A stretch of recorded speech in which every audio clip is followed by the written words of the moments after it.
मनुष्य जीवन में खुशी का सबसे बड़ा रहस्य इच्छाओं का त्याग करना है।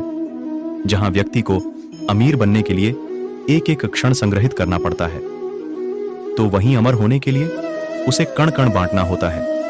व्यक्ति को सदैव कर्म बिना किसी डर के करना चाहिए। अशांत मन को नियंत्रित करना कठिन होता है, लेकिन उसे प्रयास करके शांत किया जा सकता है। जो व्यक्ति संदेह या शक करता है वह तीनों लोकों में खुश नहीं रह सकता है। यदि किसी व्यक्ति के मन रूपी पात्र में किसी के प्रति विश्वास नहीं है, तो वहां प्रेम भी नहीं ठहर सकता है। मनुष्य को अपने आवश्यक कार्य सदैव करते रहना चाहिए, क्योंकि वास्तविकता में कार्य करना निष्क्रियता से कहीं अधिक श्रेष्ठ होता है। जो व्यक्ति बुद्धिमान है और समाज के लिए कार्य करना चाहता है, उसे बिना आसक्ति के कार्य को निष्पादित करना चाहिए।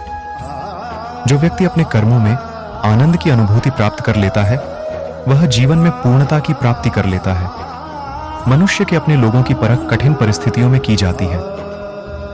उसी दौरान उसे झांत होता है कि कौन उसका अपना है और कौन पराया। इस दुनिया में कोई भी व्यक्ति हमारा शत्रु और मित्र नहीं बनकर आता है, बल्कि हमारा व्यवहार ही यह निर्धारित करता है कि वह हमारा शत्रु होगा या मित्र। जब आप किसी अच्छे इंसान के साथ विश्वासघात करते हैं या उसे धोखा देते हैं, तो यह हीरे का त्याग करके पत्थर को अपनाने जैसा है। कोई काम यदि खुशी के लिए किया जाता है तो उसको करके खुशी नहीं मिलती है, जबकि यदि आप कोई काम खुशी के साथ करते हैं तो उसमें अवश्य प्रसन्नता मिलती है। इस संपूर्ण संसार में सब कुछ ईश्वर द्वारा प्रदत्त है। ऐसे में यदि आप किसी जीव को चोट पहुंचाते हैं तो आप मुझे कभी खुश नहीं कर सकते हो। अगर बुरे लोग समझाने मात्र से सुधर जाते तो कदाचित महाभारत का युद्ध नहीं होता। अगर कोई व्यक्ति जो अधिक हंसता हो और अधिक बोलता हो, लेकिन यदि एकाएक वह चुप हो जाए तो समझ लेना वह अंदर से टूट चुका है।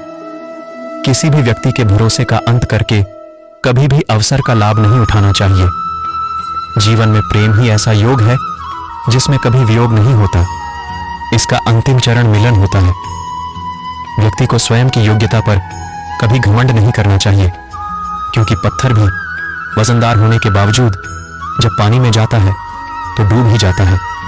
ईश्वर अगर किसी मनुष्य को उसके भाग्य से मिलवाने में काफी इंतजार करवाते हैं, तो समझ लेना कि उस व्यक्ति को उससे अधिक मिलने वाला है, जितना कि उसने ईश्वर से मांगा है। जीवन न भविष्य है और न भूतकाल। जीवन तो केवल इसी पल की कहानी है जो आप अभी जी रहे हो। आपके भाग्य में विधाता ने जो लिखा है उसे स्वयं में भी नहीं बदल सकता हूं। अगर ऐसा होता तो मैं राधा से प्रेम करता था, लेकिन मुझे मीरा ने चाहा और मैं रुक्मणी का हो गया। जब कोई व्यक्ति क्रोध में होता है तो उसके मन में भ्रम बस जाता ही और बुद्धि का क्षय हो जाता है।